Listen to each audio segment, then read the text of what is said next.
Okay, my name is Jerry Jacuzio. I would normally say when people ask me what kind of art I do that I just make things. I don't make them with my mathematical side of my brain. Something happens and it leads to different things. So the things I have here, I may never do tomorrow. I started in art and music. I have no formal training in art, but I have training in music, and all these things kind of tie into that. The hats came about because I played traditional Irish music with a friend who was a traditional felter. She taught me how to traditionally felt and told me to take home all these different kinds of wools, and I did, and I started making hats like that. Hats with bones and hats with twigs.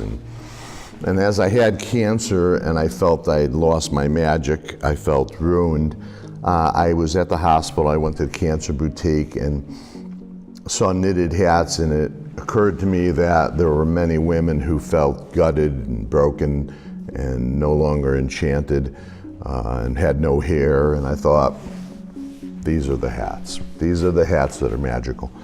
So I made 20 of them, and my best friend said that they look like animals that cars had run over.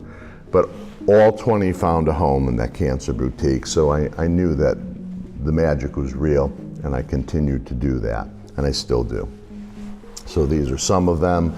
I've put lights in them for the very first time. I don't know if you can see them, but I wanted to try a couple of them to see if the lights would just be fun. The masks come from a different place. The masks come from me perhaps not liking who I am or what I became or as a musician. I've played for large audiences, small audiences, and I was playing Irish traditional music even a year before this video was shot. So I'm not afraid to play out. Irish fiddle or guitar and a lot of other things. But I realized as I got older, two things. One, that all the venues that I loved, that there was the ability for human chemistry and human intercourse, like coffee houses and things like this, had now disappeared and been replaced by streaming music and CDs and 15 minutes of fame. And that chemistry, that human intercourse, is very hard to come by between an artist and the audience. And then there was the fact that as I was getting older, I realized that there are different handles people put on each other. He's an old man, he's a young, she's an old woman, age and sex. I wanted to get away from these things. I didn't want it. So I started making masks, and these are a step. I started to make them out of violin parts with tusks, and they were mystical and very tribal. And I thought, the last place I could play, the last venue there is to have this human intercourse is the street. But I'm very shy and I'm very vulnerable. So if I wore these, I wouldn't be Jerry Jacuzio anymore, I'd just be an it. So I started making masks, and I have many of them.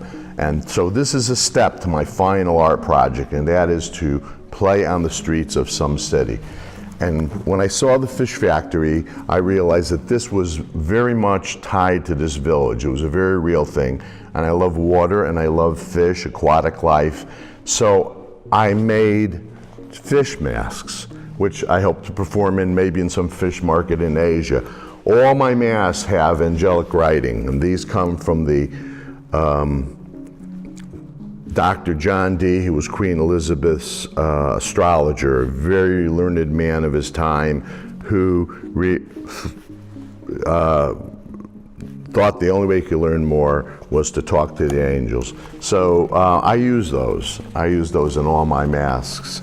And whether it's like this or that, none of this I really can't take credit for, because I couldn't just sit down and do it. Something has to happen. So that's really what I do. I kind of do what the muse tells me to do. And I really appreciate the opportunity of being in the fish factory where, this is a very real thing. So it's just all about magic.